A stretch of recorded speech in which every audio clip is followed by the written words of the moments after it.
আপনারা আমাদের পক্ষে দাঁড়ালে আমাদের সাহস লাগে। আমাদের অনেক ব্যথা আছে, দুঃখ আছে, অনেক কষ্ট কথা আপনাদেরকে আমরা বলতে পারি না।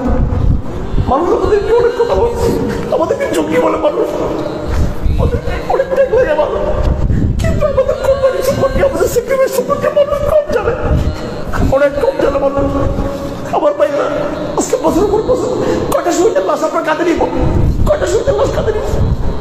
সেই 13 সালে আমাদের ছাত্র গুলিবিদ্ধ হয়েছে, এখন সে পুজ্ঞ, তাকে ছেড়ে তার স্ত্রী চলে গেছে, সে পুজ্ঞ, সে দাম্পত্য জীবন টিকে রাখতে পারতেছে না, সে পায়খানা করতে পেশাব করতে পারে। আজকে 2021 সাল, তাকে আপনার খরচ দিয়ে আসতেছে।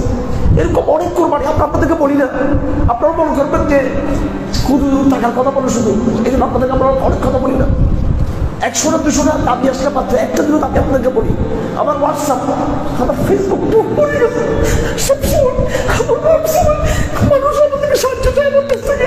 আমি আমার ভাইদেরকে বলতে পারি না সাহায্যের জন্য, আমার ভাইরা মনে করবে যে শুধু শুধু আমাদের কাছে ভিক্ষা চাই জন্য।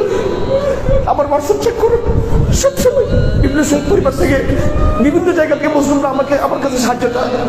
কিন্তু আমি আপনাদেরকে শুধু বলি না এই জন্য যে আপনারা মনে করবেন যে আমি আপনাদের কাছে টাকা চাইতেছি, সেই জন্য আমি আপনাদের বলতে পারবো না সেটা।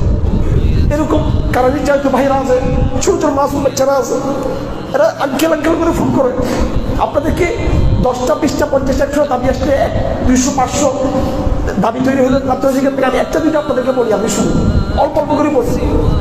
আমি আজকে আর কখন আপনাকে আমি আপিল করবো না, এটাই আমার শেষ আপিল আপনাদের মধ্যে। আমাদের প্রতি যাদের আস্থা আছে, আপনারা আমাদেরকে কেউ জিজ্ঞেস করেন এখানে জাকাতের টাকা দিতে পারবো কিনা, জাকাতের টাকা এরা ছাড়া কারা পাবে জাকাতের টাকা বলেন। আমাদের বাড়ি জিজ্ঞেস করে কারা মজলুম যারা আছে তাদেরকে টাকা দেওয়া যাবে কিনা, এরা ছাড়া কারা জাকাতের টাকার মুস্তাহিক, এরাই তো প্রথম জাকাতের টাকা পাবে, এদের তো জাকাতের টাকা দিতে হবে। আপনি বেঁচে থাকতে কেন একজন শহীদের পরিবার কষ্ট পাবে? আপনি বেঁচে থাকতে কেন একজন মুসলিম মুসলমান কারাগারে কষ্ট পাবে, তার পরিবার কষ্ট পাবে, তার ছেলে কষ্ট পাবে? অথচ আপনি জীবিত আছেন, আপনি স্বাচ্ছন্দ্য জীবন যাপন করতেছেন, আপনি আপনার ঘরে আপনার ছেলে মেয়েদেরকে নিয়ে আরাম ফুর্তি করতেছেন সবাই। এই জন্য আমার ভাইয়েরা এই বিষয়টাকে আপনারা প্রায়োরিটি হিসেবে নেবেন, অগ্রাধিকার হিসেবে নেবেন, এটাকে আপনাদের জীবনের অগ্রাধিকার হিসেবে নেবেন। ইনশাআল্লাহ মজলুমের পক্ষে দাঁড়াবেন, আল্লাহ আপনার পক্ষে দাঁড়িয়ে যাবেন ইনশাআল্লাহ।